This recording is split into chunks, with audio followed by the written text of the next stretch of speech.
Welcome to our webinar today. It's going to be on implicit bias, equitable and inclusive solutions for returning to in-person learning. We are so happy to have you all here with us today. I will introduce myself. My name is Zakia Holman. I go by Kia like the car because it's just typically easier for people to remember. I'm an educational consultant with CLS, and I've been doing this for about 3 years or so. This year, I've been doing a lot of work in restorative practices, equity work, and you name it. I think I pretty much have done bits and pieces, but it's been a fun journey. Vic, you want to introduce yourself? My name is Victoria Forrester, and from Collaborative Learning Solutions, and we have partnered in Washington with OSBI and of course opened all of our webinars up to anyone who wanted to join. So welcome from San Diego. I have been a public educator for 35 years and currently work for Collaborative Learning Solutions. And I, like Kia, I do the equity work, the restorative practices. I do a lot of combining special ed and general ed rather than keeping things in such silos, right? And so that's kind of what we're going to take a look at through implicit bias today. So welcome. It's great to be here with you. All righty. So what I'd like to do is share my screen with you all so that you can you all see the PowerPoint okay? Yes, perfect. Change my view. Here we are. All righty, so today for our session today, we're really going to be focused on sort of the personal piece.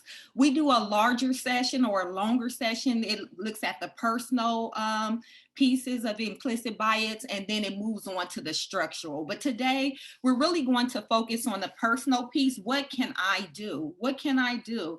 And so the answer to that question, it's simple, yet it's somewhat complex. What we will ask you to do today is really just look at engaging in what we call adaptive work. And that's really mindset work, right? Understanding implicit bias, we're really going to be looking at those attitudes, beliefs, thoughts that we hold on a subconscious level. And then we're going to look at how can we surface those thoughts? How can we bring them forward for the purpose of shifting them, not for the purpose of blame or shame, but for the purpose of shifting them. We'll also then move along to utilizing the RIR protocol. So we're going to introduce you all to that, and we're going to model for you how to use that. And then towards the end, there will be a call to action. So here is what normative behavior looks like in our virtual setting here. We ask that you just push your growing edge, right? So as we engage in this courageous conversation, and we're hoping, Vic and I, that it'll be a conversation because it's a small group here. But as we engage in this courageous conversation, let's just push our growing edge and let's explore those areas of our lives where there is room for improvement, particularly as it pertains to equity, right? Additionally, let's be brave enough to go there, to push ahead and to stretch the margins.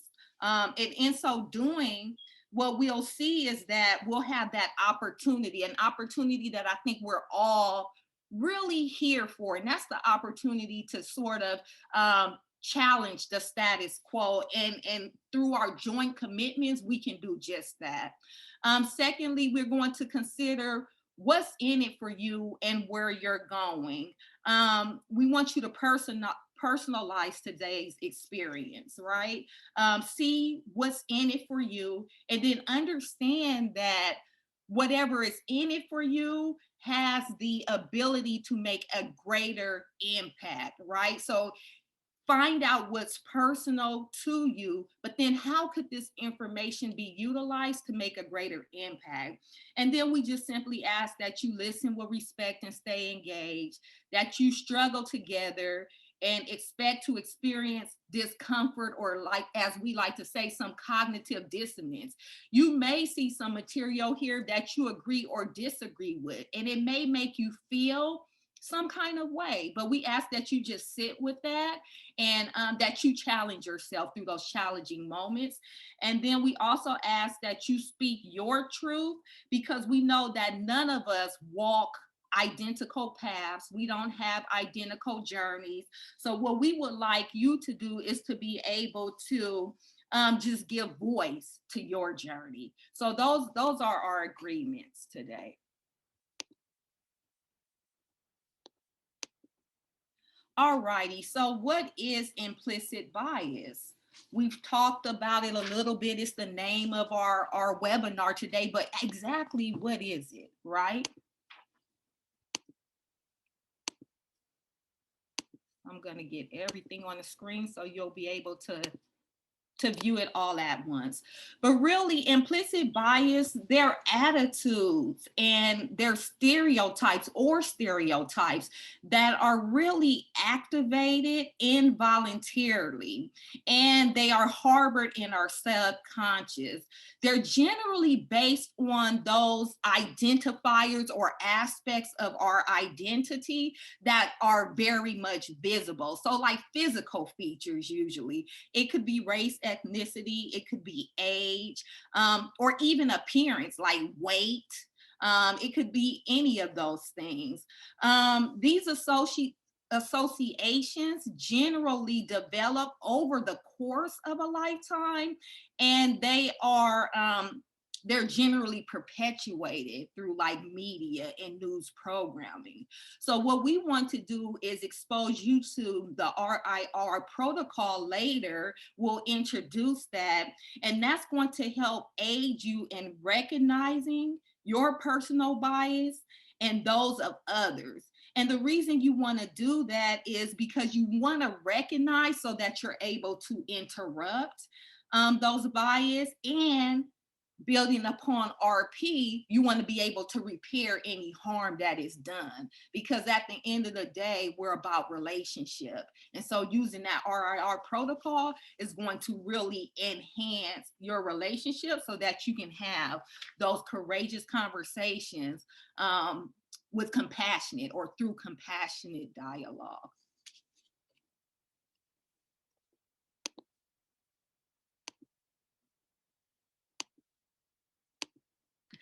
The characteristics of implicit bias. It's important to understand these characteristics. First of all, implicit bias is pervasive. Everyone has biases. It doesn't matter how old you are, how young you are, it doesn't matter how educated you are, everyone has bias. Even people that have commitments to anti-racist education and equity, we still have implicit bias. We generally hold implicit bias to favor our own in-group. So generally, our in-group, the way we look and act, is what we lean towards, and we often have biases about others that are not necessarily in our in-group, right? And we know that implicit bias is malleable. It can change. The brain can change. The brain can heal. And we'll be stepping into some brain research today because our brains are so incredibly complex. So some far-reaching effects of implicit bias in our schools, and Kia's putting those up on the screen right now. Obviously, disproportionality now across the nation, significant disproportionality, especially in the area of discipline, inequitable tracking of kids, disproportionality in special education, and many districts are getting what I like to call dinged on significant dispro in special education. Of course, detrimental adult mindsets and beliefs, ways of talking about students. How many of us have entered into the staff room and heard comments about students and their families that diminish them or even criminalize them?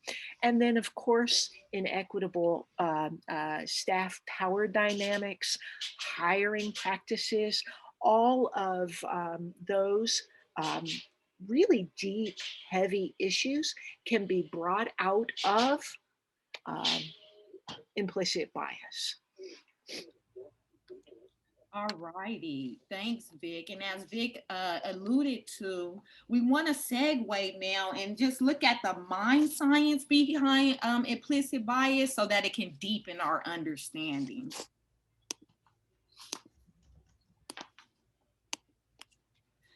So really, we're going to glance at the central nervous system, but we're looking at those three parts. So the brainstem, the limbic system, and then the prefrontal cortex.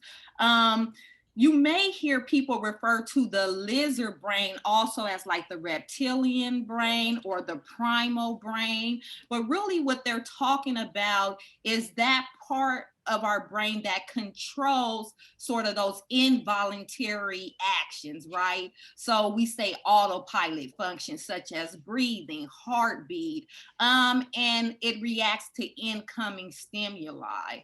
When it comes to the limbic system, we're looking more at the emotional brain. So this is where feelings emanate, impulses emanate, and drives. And this also includes the amygdala, which stores subconscious associations. I'm trying to allow people to come in the room.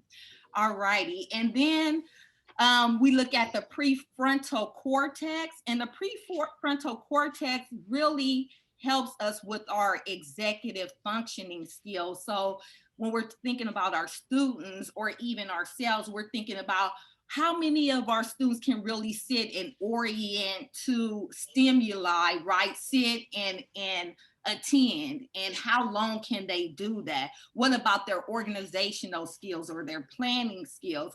Are they able to prioritize?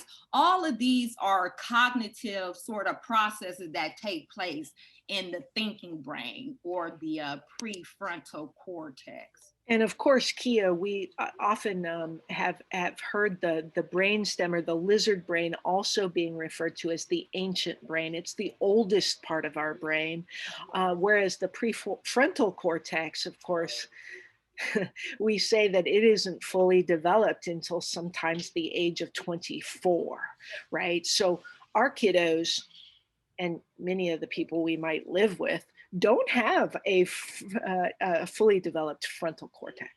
That's right. Thank you, Vic, for bringing that forward. So as we continue to talk about the brain and just mind science as it really relates to implicit bias, we want to realize that most of our interpretations really happen in the subconscious brain, right? The amygdala is constantly categorizing incoming data and making associations. Now, when the amygdala does perceive a threat, it alerts the lizard brain, right? The ancient part of our brain that Vic just talked about, while bypassing that prefrontal cortex, which is the thinking brain. And then effectively, that's blocking our higher level thinking and reasoning in our judgment, right? Our ability to reason and make sound judgments.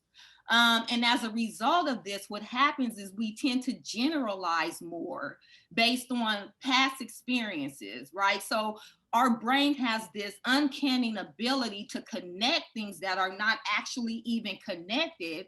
And we can even start to behave in somewhat of an impulsive and sometimes erratic way, ways that we may typically regret. So just to give you to take this and make it simple or to apply it, right? If we think of like classical conditioning, because that's what we're really talking about here. When we think of a dog, right? Our brain sees a dog, whether that's in person, virtually, whatever. We see a dog, we categorize that dog as being an animal.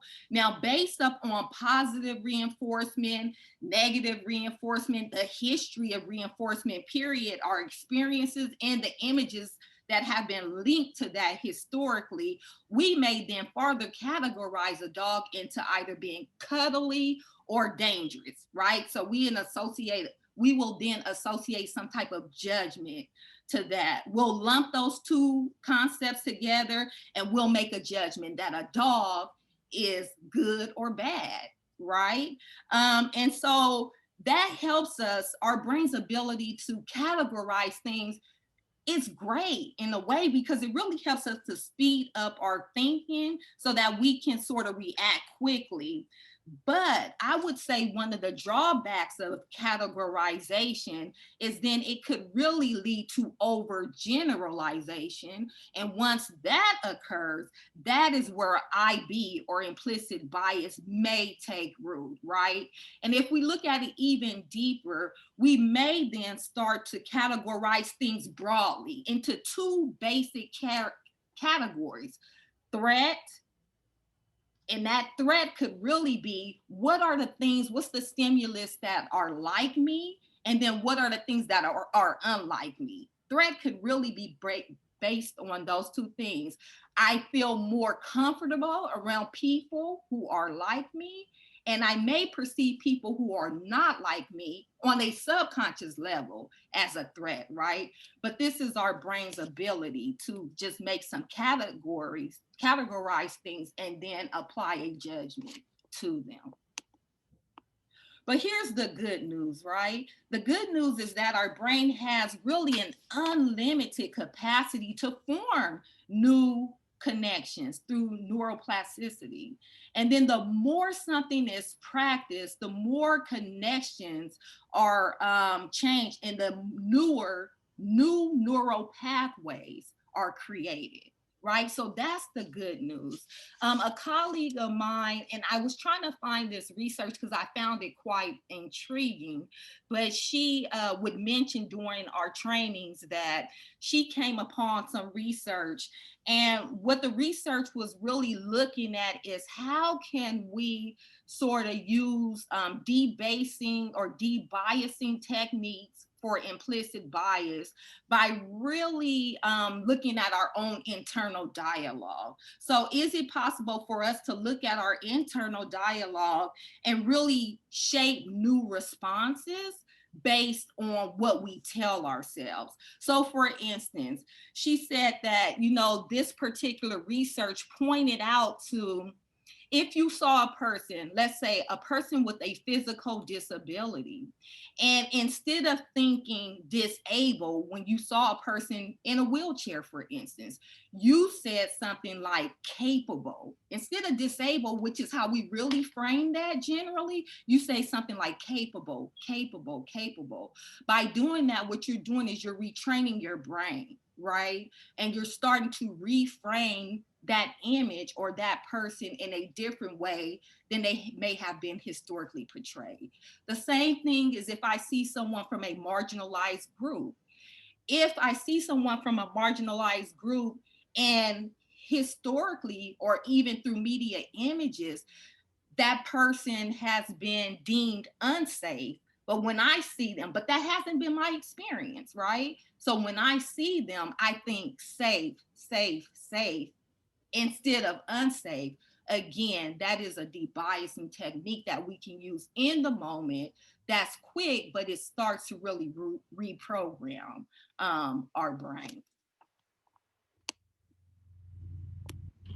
Well, and the amazing thing about implicit biases, we begin to learn implicit bias at a very early age, particularly around the media, television programs, even cartoons.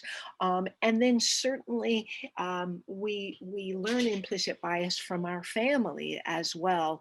And so how do we, as Kia said, de-bias our brain. And sometimes that takes a lot of work. If we know to learn something, it takes at least 8 times to see something over and over, 8 times to learn it.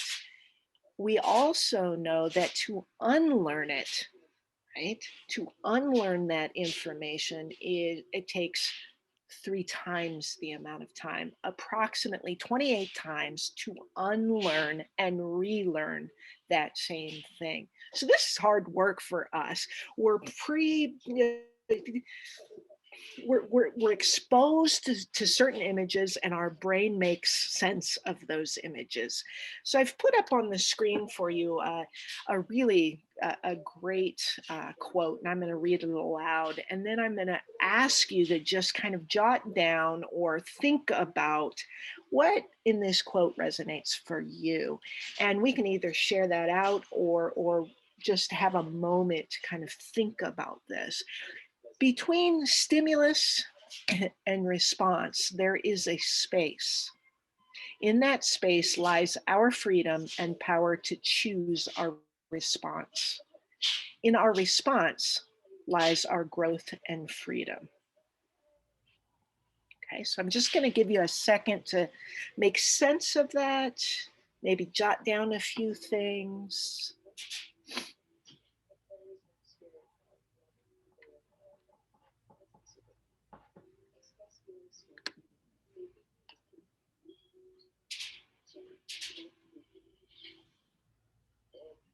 And so now that you've had just a moment or two to kind of, how is this sitting with me? What am I thinking about? What resonates? If you're willing to share, just take yourself off mute and kind of popcorn this out. Some people are already putting in the chat their responses. It's a powerful quote. It reminds me to pause. That Man's Search for Meaning is a powerful little book, and it is a little book. It's short, like you can read it there, and yes, indeed. For me, that quote reminds me, going back to what Kia had said, it reminds me that I can retrain my brain when I'm experiencing my own bias, right? Mm-hmm. If I pause, and I like to call that dial it back, right? Instead of quickly reacting, how do we dial it back? Take a breath, pause, because we have a chance to change the way we're thinking, right? Anyone else want to comment on that?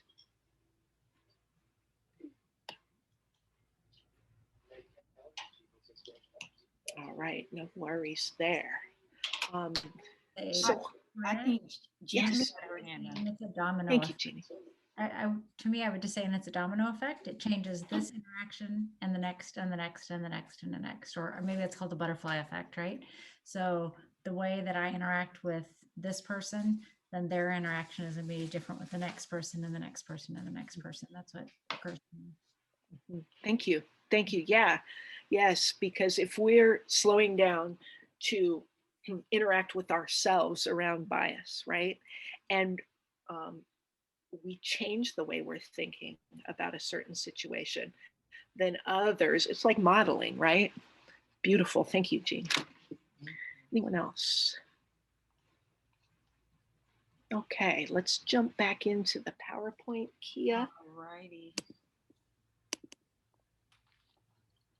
And I think the thing that makes me most hopeful is that idea of our brains are malleable, they can change, they can heal.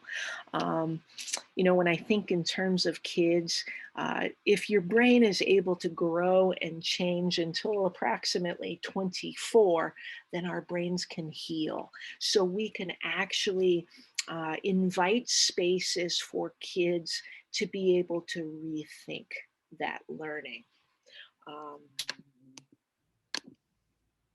Okay, so where are we now? Okay, so some key takeaways that we'd like you to have at this point. Implicit bias is pervasive. We all have them.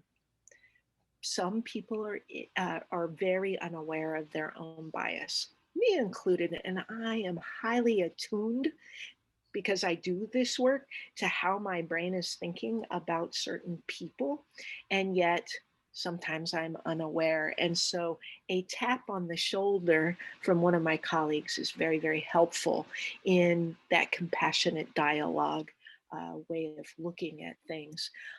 People differ in levels of implicit bias, and then there are people that are pushing against explicit bias, right? And implicit associations can be predictive of behavior, but again, we can change that. And education attainment makes no difference. It doesn't matter if you are have a master's degree, or you have a high school diploma, or you're a little kid in the 5th grade, or a person that has been through 13 years of school and you're now 55, 60. It does not matter. We all have implicit bias. All right, Kia, if you can go to the next slide. So what does this mean for you? We all have bias that affects our perception, our judgment, and therefore our behavior towards other people. So I'd like you to just think in your brain now, and you do not have to share this. What are your biases? And how do they show up in your workplace, at your school site, in your district office, in your place of business, maybe even at home? How do your bias show up? So just think that for a minute, jot that down just so you have a frame of reference. Because if in fact we all have biases, what are yours?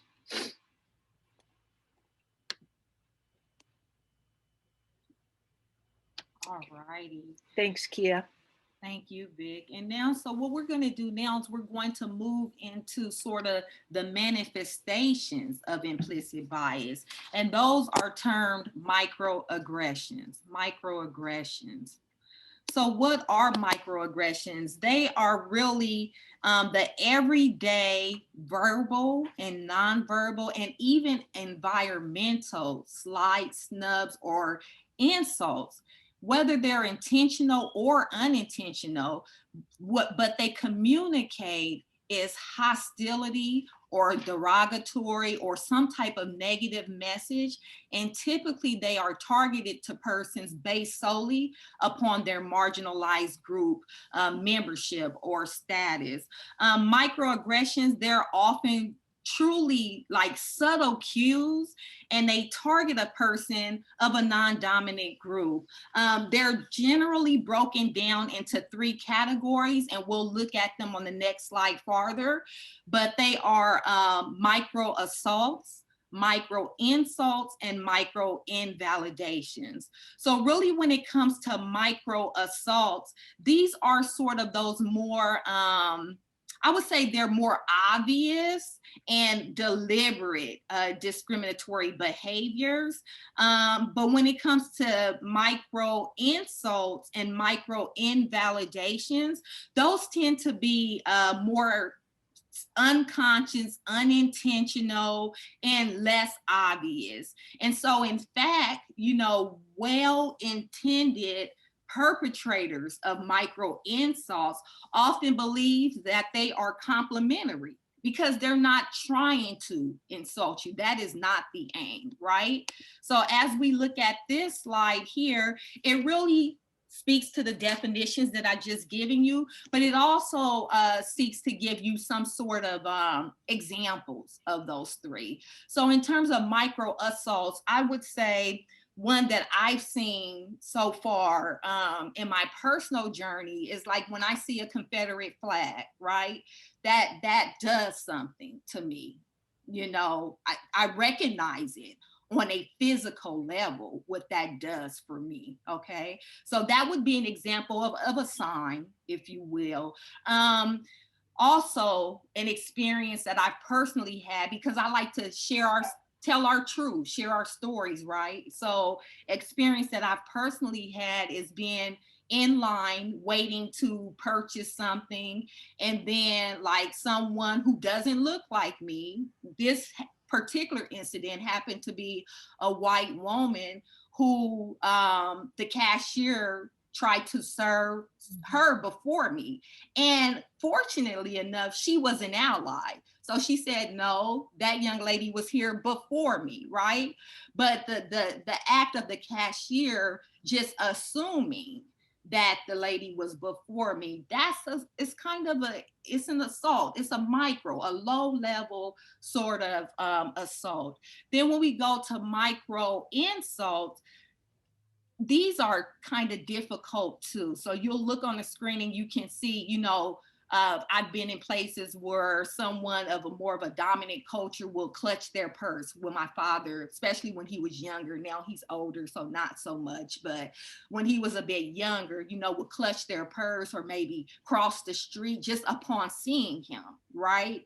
And then I've gotten this comment before myself, and this is a comment that people see as complimentary, but I would get, and there's context around it too, but if someone just say, oh, Kia, you are so articulate, depending upon how they say it could be perceived as a micro insult, because it could be framed as though people who look like me aren't typically articulate, right? So there has to be context around it, but I just wanted to give you an example of that.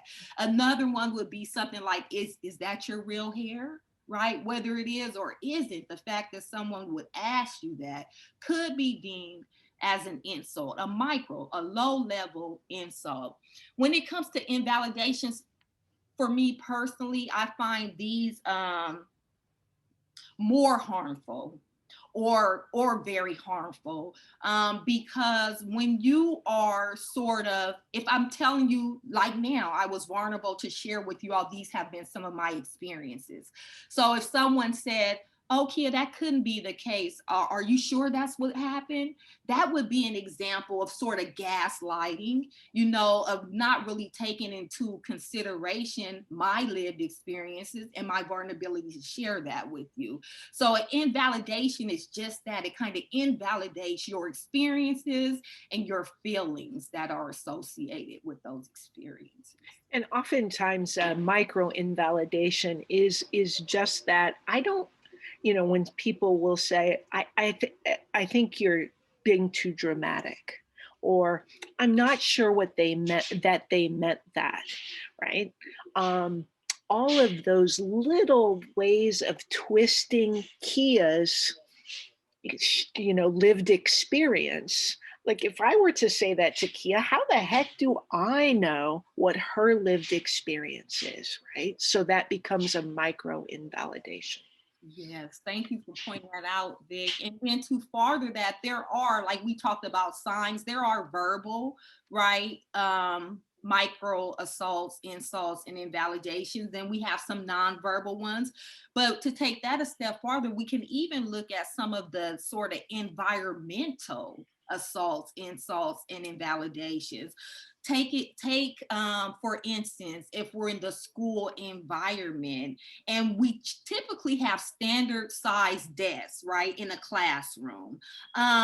But this sort of inflexible seating, if you will, it really doesn't take into consideration the varying sizes of people's physiques. Everybody is not slim and can fit in your standard size desk.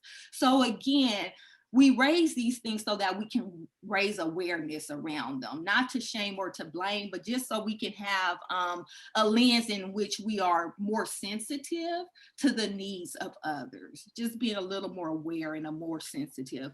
Another one that we would see in school settings sometimes is posters, right? Posters that really, whether they're in the classroom or on campus, and that they're not really reflective of anyone but the dominant culture. Again, this is not verbal, but visually, if I cannot see myself or my representation of who I am in those posters, is that not a micro assault, insult, or invalidation? So again, just trying to surface those things. here, what we wanted you all to really be aware of is just that we really have to consider, you know, the intent versus the impact. So as we discussed on the previous slide, when Vic went over, you know, the difference between stimulus and response and how there's a space there.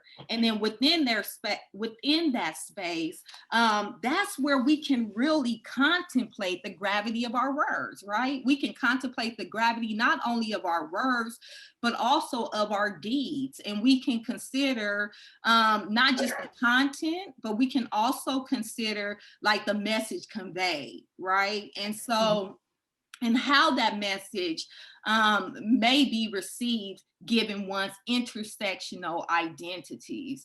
So it's really important for us to sort of self-monitor and reflect on, okay, what is my intention for saying whatever I'm going to say? And then how is that going to land? So what's the impact? Because really the intent on some level is irrelevant. It's really more about how it's impacting, right, the person who is the receiver of the message.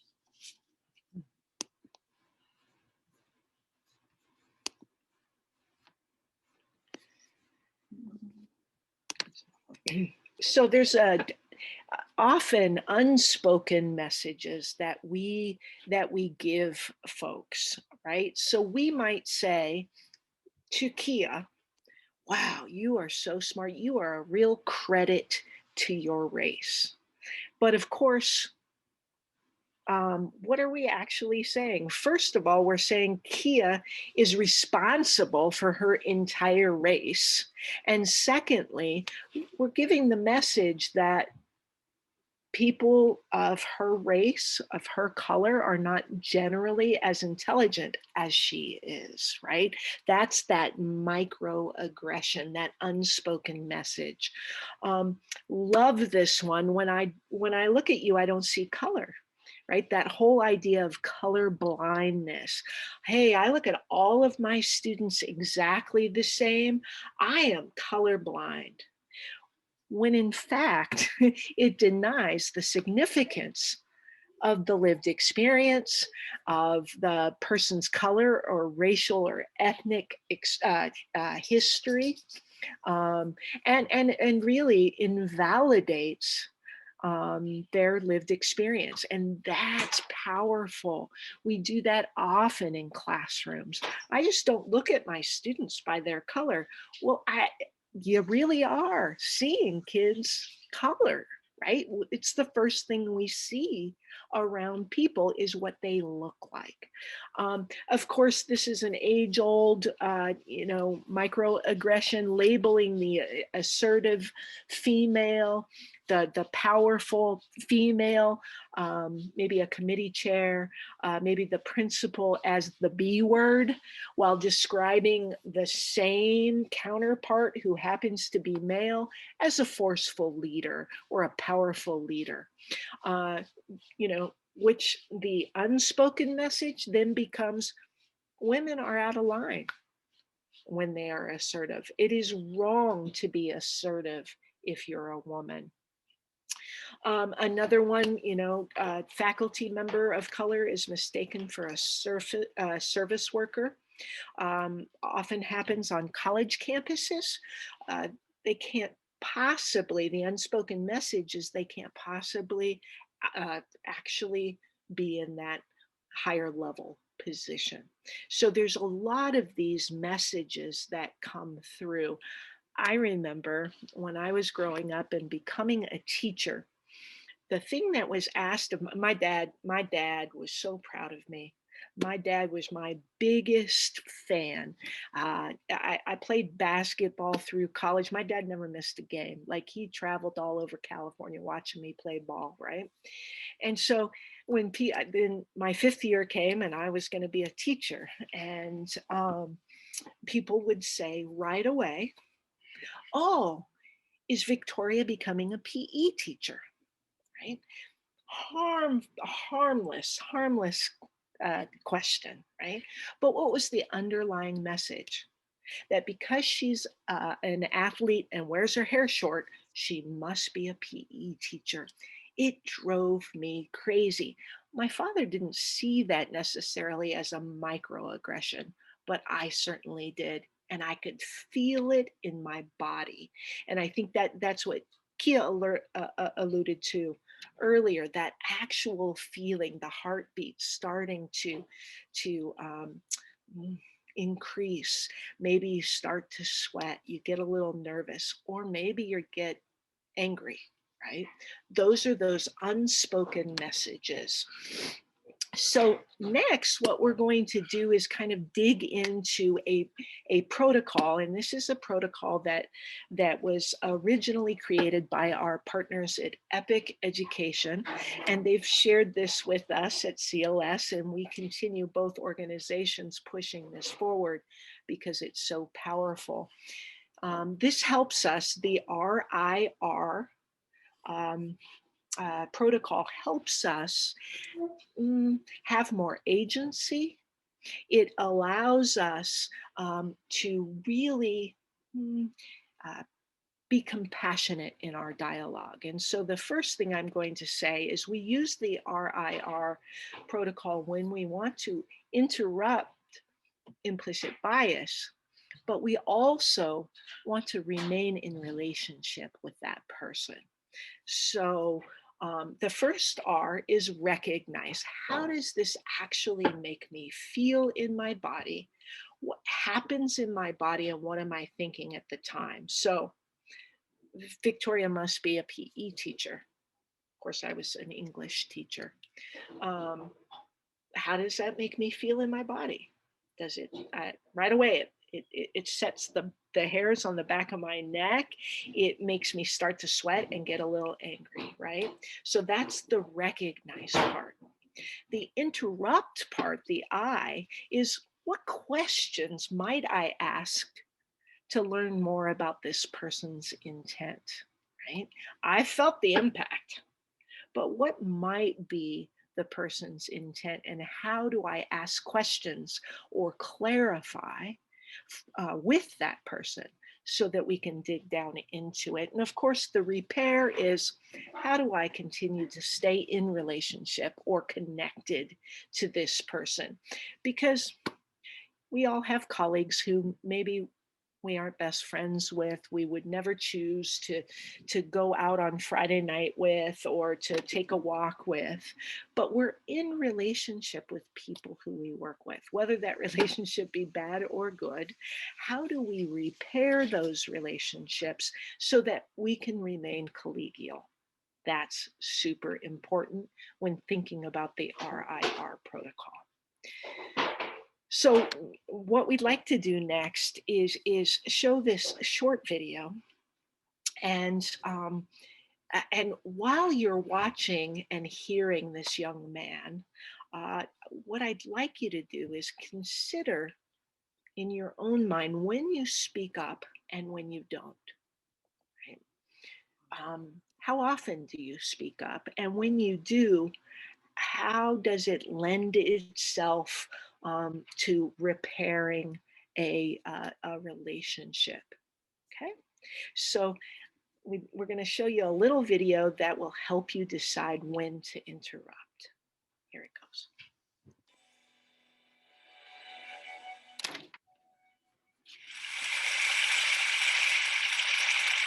Dr. Martin Luther King Jr., in a 1968 speech where he reflects upon the civil rights movement, states, "In the end, we will remember not the words of our enemies, but the silence of our friends." As a teacher, I've internalized this message.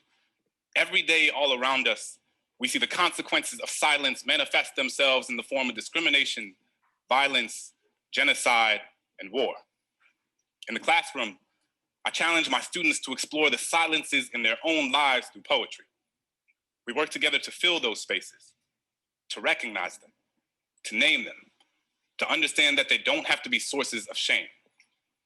In an effort to create a culture within my classroom where students feel safe sharing the intimacies of their own silences, I have 4 core principles posted on the board that sits in the front of my class, which every student signs at the beginning of the year. Read critically, write consciously, speak clearly, tell your truth. I find myself thinking a lot about that last point. Tell your truth.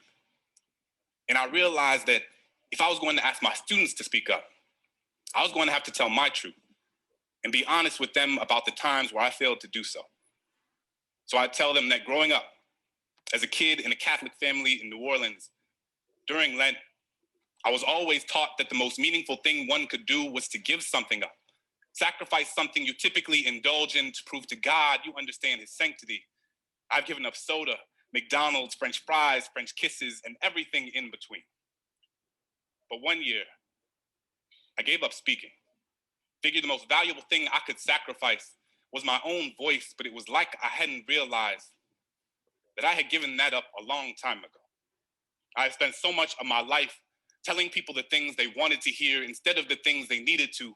Told myself I wasn't meant to be anyone's conscience because I still had to figure out being my own. So sometimes I just wouldn't say anything, appeasing ignorance with my silence, unaware that validation doesn't need words to endorse its existence. When Christian was beat up for being gay, I put my hands in my pocket and walked with my head down as if I didn't even notice. Couldn't use my locker for weeks because the bolt on the lock reminded me of the one I had put on my lips when the homeless man on the corner looked at me with eyes up, merely searching for an affirmation that he was worth seeing. I was more concerned with touching the screen of my Apple than actually feeding him one. When the woman at the fundraising gala said, "I'm so proud of you. It must be so hard teaching those poor, unintelligent kids," I bit my lip because apparently we needed her money more than my students needed their dignity. We spend so much time listening to the things people are saying that we rarely pay attention to the things they don't. Silence is the residue of fear. It is feeling your flaws, gut-wrench guillotine your tongue. It is the air retreating from your chest because it doesn't feel safe in your lungs. Silence is Rwandan genocide. Silence is Katrina. It is what you hear when there aren't enough body bags left. It is the sound after the noose is already tied. It is charring. It is chains. It is privilege. It is pain. There is no time to pick your battles when your battles have already picked you. I will not let silence wrap itself around my indecision. I will tell Christian that he is a lion, a sanctuary of bravery and brilliance. I will ask that homeless man what his name is and how his day was, because sometimes all people want to be is human. I will tell that woman that my students can talk about transcendentalism like their last name was Thoreau. And just because you watch one episode of The Wire doesn't mean you know anything about my kids. So this year, instead of giving something up, I will live every day as if there were a microphone tucked under my tongue, a stage on the underside of my inhibition. Because who has to have a soapbox when all you've ever needed is your voice? Thank you.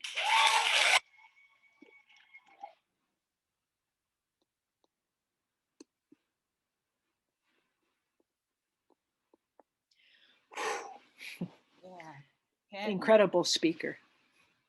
Absolutely incredible spoken word, right?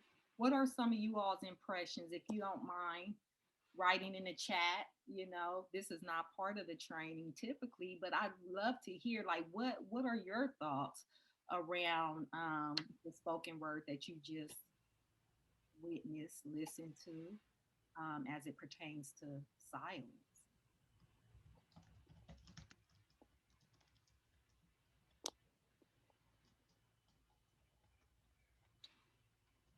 Mm-hmm.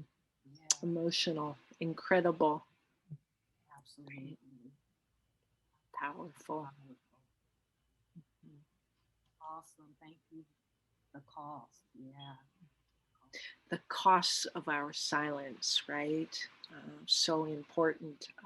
That's what resonates with me are the times where, because I've always said, administrators, and I was an administrator for a long time, and teachers, we need to be the voice for our kids.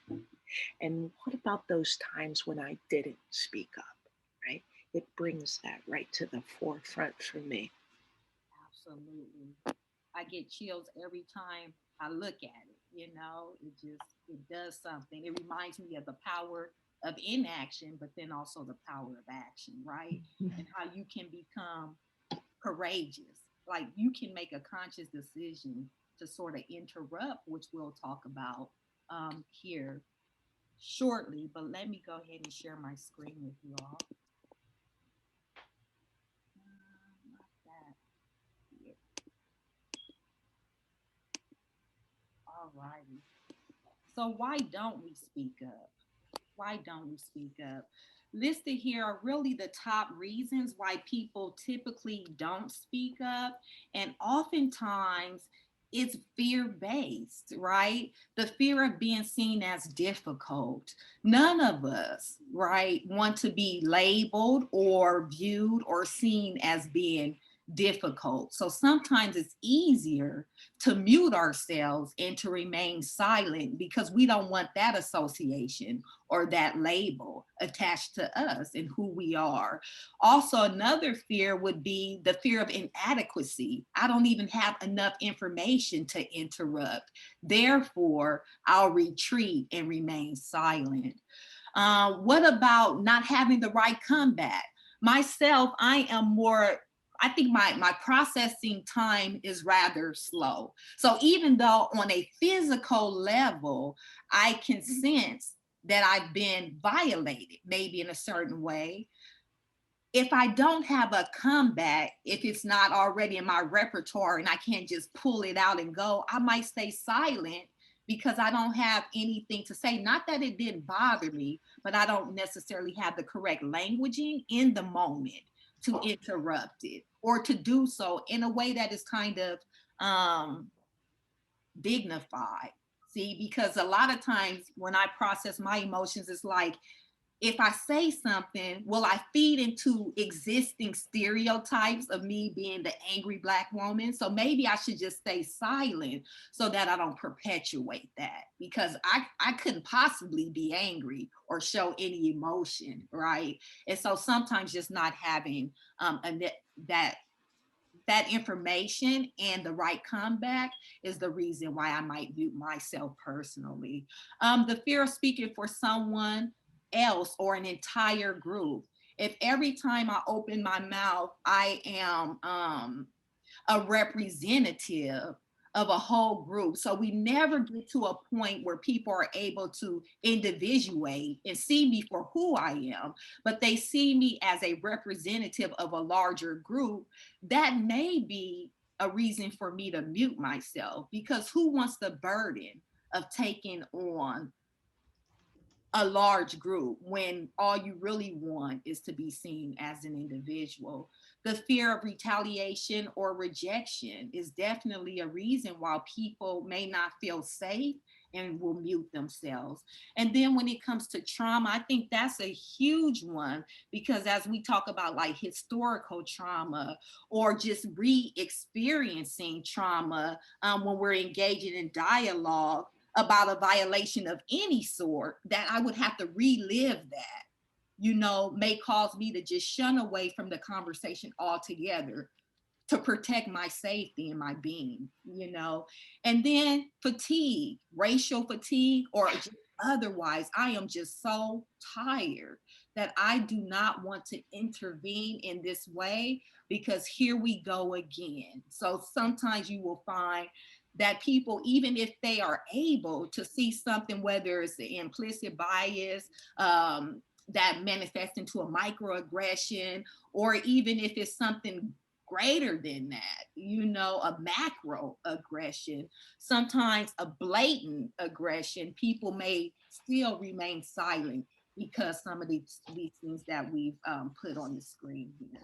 And Kia, I think that's where, I think the word ally has been overused in some ways, but that's when we need our allies. Like Kia needs me when she's just so damn tired to speak up. When I'm feeling that way as well, because I'm aware of the microaggression that she may have experienced, or if she's aware of a microaggression that I may have experienced. Speaking up for others is so important, but for these same reasons, often we don't speak up. Like I don't want to step on Kia's toes, right? Or I don't know Kia's lived experience in the way she does, so maybe I don't have enough information. But until we start digging into this more and more for each other, we will continue to not speak up. I love that, Vic. And I love how you talk about yourself being a narrative researcher. Until we learn other people's stories, right? Until we're in relationship with people, do we even feel compelled to speak up? So I think you hit on such a great point. You know, ally may be a word that is overused, but we definitely need them, right? Everyone needs someone to sort of advocate in the face of wrongdoing, right? Someone to be an ally and an advocate. Sometimes I want someone else on my soapbox with me. You know, that proverbial soapbox. Oh, there goes Victoria again, right? I just want someone to stand with me. Absolutely. Absolutely.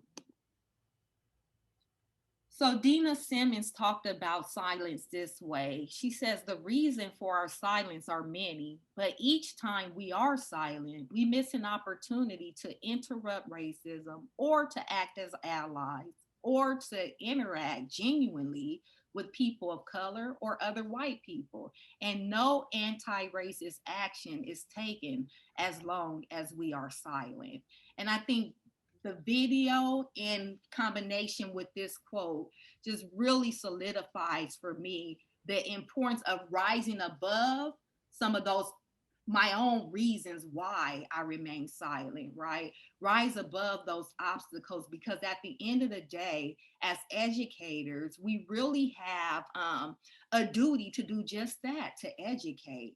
And a lot of times that does take coming out of our comfort zone. It does take a voice and not being silent.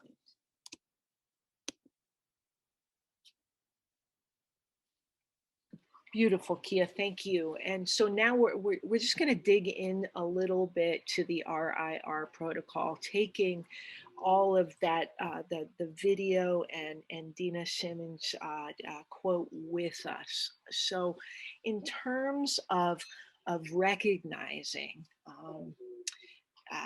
you know, it could be a belief or a response, a statement, some kind of policy, a headline, and frankly, lack of action.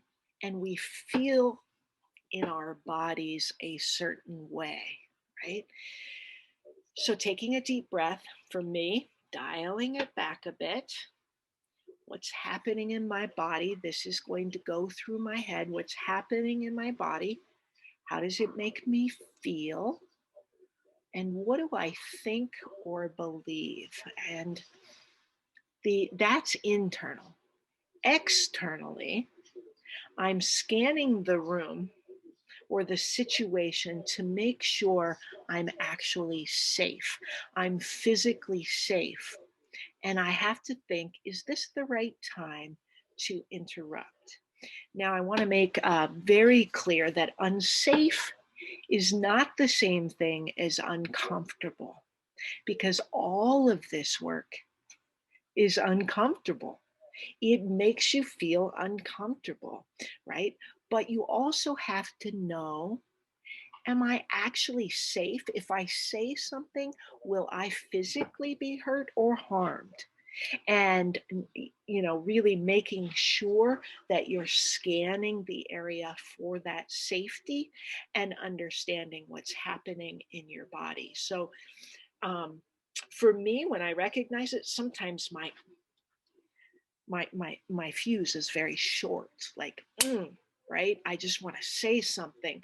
So it's super important for me to realize what's happening in my body, to take a deep breath, because oftentimes I find that when that's happening in my body, I'm not actually breathing, right? I'm almost holding my breath. So it's very important to take a look at that. Kia, if you could advance.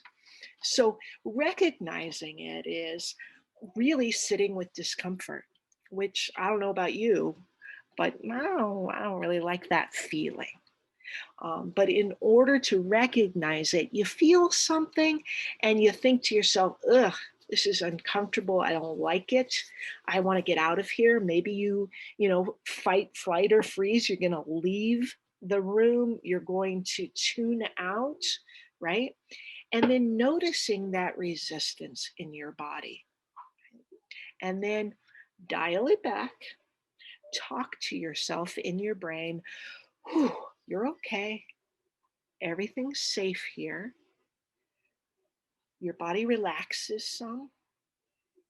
You're starting to witness those sensations in your body, and that feeling of discomfort will pass. It will pass, and it'll lead you into the next part of interrupting. So, some microaggression examples that may make you feel some kind of way. You're Asian, you should be good at math, right? People say that a lot. Sometimes it's now become a joke. Same thing with, oh, that person that just cut me off must be driving while Asian, right? Is another microaggression. You might hear, if you lost weight, you'd be so much better looking. Remember, microaggressions are usually based on physicality, what you show on the outside.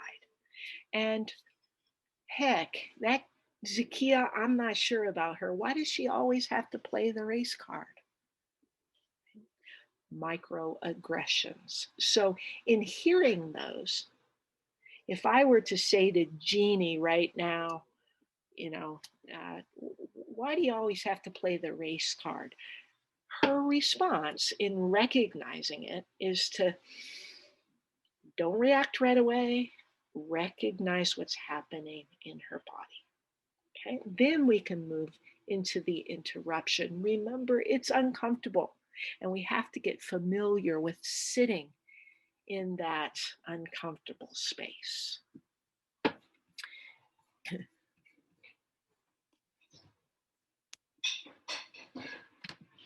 So what we'll do now, sorry, I have dogs in the background, just like all of you, right? We got kids and dogs. This is real life pandemic. What we'd like to do now is just a little bit of reflection again. So you're going to think of one of those microaggressions. Maybe you heard it towards someone else and you were in the room. Maybe it was towards you. What did you recognize in your body? How did it feel? Okay. What do you think your initial response would be? I said, boom, I'm, going at it, and I have to dial it back. That's my initial response. What could be the impact of that response? People don't want to talk to me. I'm a hothead, right? I'm always the one, dot, dot, dot. And is this the impact that you actually want to have happen? So those are some things to think about as you're starting to realize those microaggressions. Okay. Yeah. Thank you. So the next stage, after you've gone through the process of what Vic is talking about, which you're going to reflect, then you'll move from reflection into interrupting, right? And so after the microaggression was stated, then you really want to begin sort of a cycle of inquiry. You want to ask, to clarify meaning. So once you hear it, you might ask, I didn't understand. Could you give me more information? Just a way of clarifying what is the intent of the message being conveyed, right? So you could ask to understand the intent. You could separate the doer. Again, RP language, we're separating the doer from the deed. We're not making a judgment here that everyone who engages in that behavior or anyone who has ever said a microaggression is just this horrible person. We're not in the blaming business. We want to be able to separate what that person did and who the person are. Those are two different things. So we may not like the behavior, but we're not going to condemn the person, right? We just want to see how can we go about shaping that behavior. And the way that we're doing that, the entry point to shaping the behavior and interrupting it is through asking a series of questions. You want to address the impact. So it's okay to say, you know, I want to understand more about the comment you just made because it impacted me this way. Like it made me feel somewhat bothered. So tell me more so I can get a greater understanding of your point of view, right? So it really requires all of our SEL skills to come to the fore because we have been at this stage in the game, we have been maybe offended, right? But yet we want to create that space between stimulus and response and ask clarifying questions along the way. We can offer another perspective. This is a way that we can interrupt. We can say, like, you know, it hasn't been my experience. Somebody's talking negatively about Victoria, they're making certain comments, and I can say that hasn't been my experience with Victoria, and I can offer another perspective, right? So just giving someone another lens in which to view her. And then we also want to connect with empathy. That is sort of like the baseline of it all. Like if you're not empathic, if you don't have that skill set, then this tool may become a weapon. So we want to be able to, you know, really be empathic when we're going through this process. And then seek to include, and that's speaking more, that's more transitionary in that we want to be inclusive, but we're also thinking ahead and planning ahead to the repair part, right? So we want to include this person, continue to have dialogue, compassionate dialogue around whatever the topic is, so that we can get to this point of repair, this place of repair. And then also another way to interrupt is just to acknowledge the speaker, acknowledge what the speaker is saying, who the speaker is, but again, following that up with asking some questions and trying to get clarification from the person. So interrupted, Vic, did you want to say something? Just real quick, what if, and this is what I have to say to myself because it's uncomfortable to interrupt, what if it was the ultimate act of collegiality, the ultimate act of love, of solidarity, right? What if our kids meant so much to us that this is the way that we compassionately interact? And I have to keep that what if in my brain often. And that leads beautifully into what's our why for interrupting, right? Yeah. What's our why for interrupting? So if we're going to interrupt, and we have the ability to think this through right now, because, you know, it's sort of a controlled environment. Out in the real world, you may not have time to process all these things. But right now, we can think it through. When we're interrupting, if our why for interrupting is to really prove that I'm right. So if it's kind of egocentric, or to get someone to admit that they're wrong, right? And then attach shame and blame to that, then that's really not an appropriate why for interrupting. If I'm trying to silence them, yet I want my voice to be heard, it's a little hypocritical, right? So those aren't reasons why we interrupt. The reasons that we really interrupt, excuse me, is really to stay centered during a difficult conversation. Like, I really want to have this dialogue with Victoria. I really want to understand her point of view. And so in order for me to continue that dialogue, then I have to be able to ask some questions, right? Some burning questions, some wonderings that I have. It's going to help me stay centered as we move forward with having our courageous conversation and engaging in that compassionate dialogue.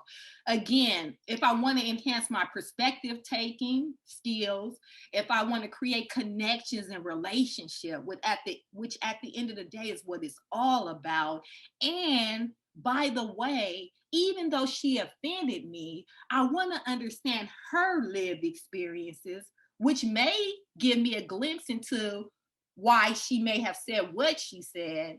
Then those are reasons to interrupt, because we're not simply talking about interrupting a stranger who may say a microaggression? What if the person is your own mother or father? What if it's a cousin or friend, right? And you're really vesting in maintaining these relationships. We want to continue to interrupt so that we want to interrupt, but we want to continue our relationship, right? In that process, we don't want to damage that. We want to maintain it. So those are the reasons why we interrupt. It's never malintended. So here, what we wanted to provide for you are just some interruption stems, right? Some compassionate dialogue sentence stems, because sometimes it's not easy just to come up with them off the top of your head. But we thought if we could provide these to you, that would be helpful. And I believe Nico has or will drop the RIR protocol into the chat, so you all can take a greater look at this and peruse it at your own time. But these are some sentence stems. Tell me more about that. So someone says some microaggression and you just simply ask a neutral question like, tell me more about it. Not heightened tone or volume or any of that, but just tell me more. I want to understand, what does that statement, what does that mean to you? Could you provide a little more clarity? What has your experience been with fill in the blank? I've had a different experience. Again, remember how we talked about creating a counter narrative or giving an alternative perspective or point of view. So I had a different experience with this person or people, right? Because we categorize people. So you can even take that approach. I think your attention was positive, but what you said felt kind of offensive to me. Can we talk about it more? I hear your frustration, and this one I find goes farther, even for students in crisis. I found when I was a behavior program manager for a neighboring district, what I found the quickest way for me to de-escalate a student was through compassion. If I said, I can see that you are frustrated, immediately that student almost went from crisis down to at least pre-crisis. I mean, they started to de-escalate a little bit, because we don't typically go into crisis situations validating, right? But to say, I hear your frustration, that was challenging for me as well. That humanizes us. And then how do you think we can address that? So a person comes to you, and I'm pretty sure you guys get this in the school system a lot, where people come with complaints, but you want to recenter them and refocus them on the solution, get them to be solution oriented. So you try to steer them in that direction of how do you think we can address that, right? So that they don't stay centered on the microaggression or the issue at hand. When it comes to just repair, really what we want to do is we just want to keep the issue on the table until it's resolved. So what we're doing is we're connecting, and this is all through an equity lens where we are connecting, and we want to make sure that that environment is inclusive, right? So connection and inclusion is the key here. So during the repair phase, it's really simple. All you're doing is extending yourself to have further dialogue with the person who may have said a microaggression, right? So these are some examples of ways to do that. You can seek or share more information. So if someone says something maybe about a particular nationality, race, ethnicity, maybe you say, hey, I'd like to talk to you more farther, and I have some articles or movie that we can watch. If this is a friend, family member, whatever, you're just trying to, extend some time that you can spend with that person to further educate them on the topic at hand. You can offer to learn together. I know people who do book studies together, all of that, just offering to learn alongside and partner with that person. You can follow up and acknowledge engagement, share your why. You can bring the issue to a larger group book study, and I won't read them all because I feel like we talked about them, but the whole point is just to make sure that you don't interrupt and flee the scene. It's interrupt and then let's seek to repair and further the conversation today, later, or maybe we plan it for a future meeting, but definitely repairing the harm done to the relationship is the center and the focal point here. So now what Vic and I would love to do is just take you through, put the practice into motion. Let us take you through the RIR protocol. So let me give you context to this statement on the screen here. Let's pretend for a moment that we're at a staff meeting and we've just been informed that a new policy or procedure of some sort is soon to roll out. In utter disagreement with that, I yell out, "That's so gay." So the first thing that I'm going to do, and I'm talking out loud, I'm going to feel what that feels like in my body. Whoa, I can't believe Kia just said that. Wow, makes me really uncomfortable. I'm in a large group of staff members, but I can't let this go. So I feel it in my body. Hey, Kia, what does that mean to you? That's so gay. What do you really mean by that? I'm just wondering. Well, when they announced this new policy, I just meant that's super lame. Here we go with another policy change. It's lame. It's gay. Mm-hmm. I'm wondering if it really means lame.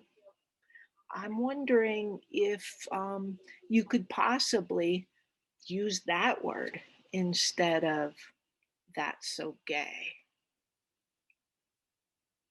I mean, I guess since you pose a question that way, I could, because that's actually what I intended. You know, I didn't intend to offend you or anyone else around us. It's just super lame.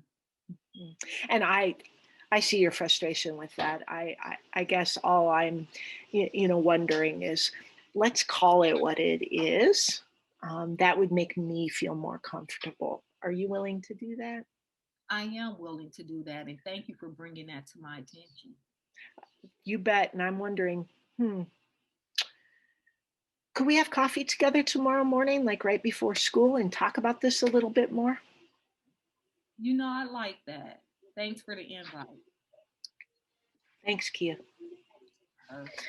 Now that, obviously Kia and I have worked together quite a bit, and it came to a really nice closure. And of course, sometimes people will push back, like Kia did.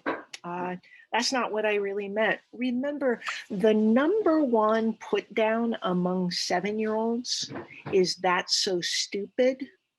The number two put down among 7-year-olds, those are second graders, is "that's so gay." And they don't really know what they're saying. They mean that's lame, that's stupid, that's ugly, whatever. And so how do we interrupt those things? Because they're learning them from adults, right? Absolutely. Yes, thank you, Vic.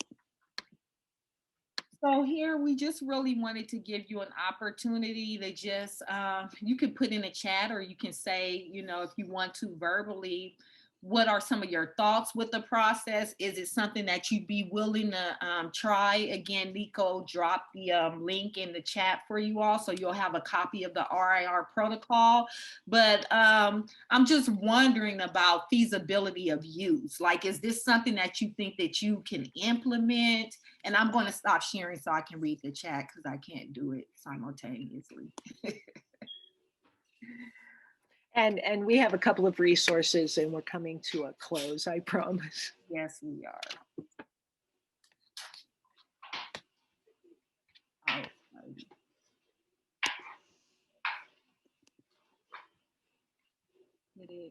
did it come back on for you all? Perfect. Yes. Okay. So here, this is really our, call to action. And the call to action is really to be an anti-bias, anti-racist educator.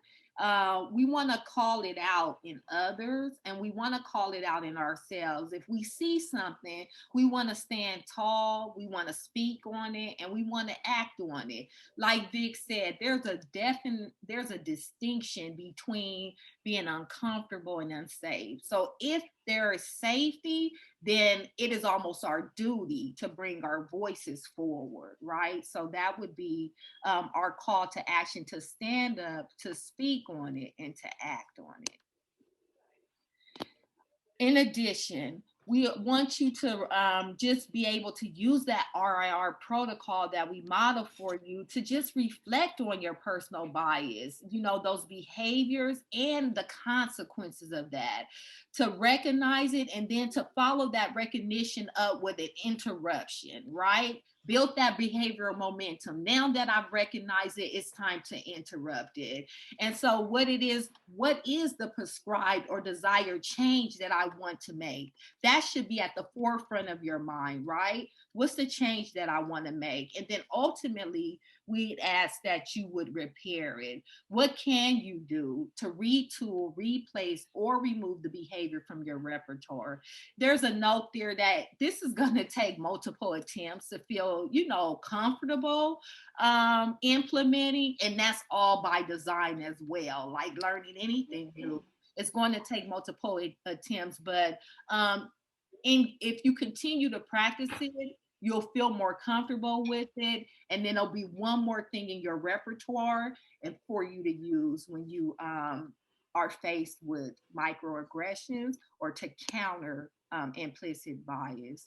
And so we wanted to leave you here with this resource. If you would love to explore your own implicit bias, and it's quite revealing because I had some show up in areas that I swear to you, they don't exist for me on a conscious level. But the Harvard implicit bias test will reveal to you and so many things about you, and the categories are broad, from age to gender to race to you name it. It's probably 26 categories or more. You can take tests to reveal to you, to recognize where those biases lie so that you can begin your journey of interruption and also moving forward, right? I love the quote here. It just says, to know thyself is the beginning of wisdom, So this will give you that opportunity to know thyself. And here are some other resources we wanted to leave you with today. They're books, but they all have great information if you want to further explore the topic. Everyday Bias. The next one is called Bias. And then Blind Spots and The Person You Mean to Be. Awesome resources. Well, thank you very much, all of you who have joined us. Thank you for participating. Very much appreciated. Are there any questions? No, just a shout out to you both. Thank you very much. This is wonderful. Thank you. Thank you. Thank you. These are some other training opportunities that people may be interested in. With that, we thank you all so much. Thank you so much.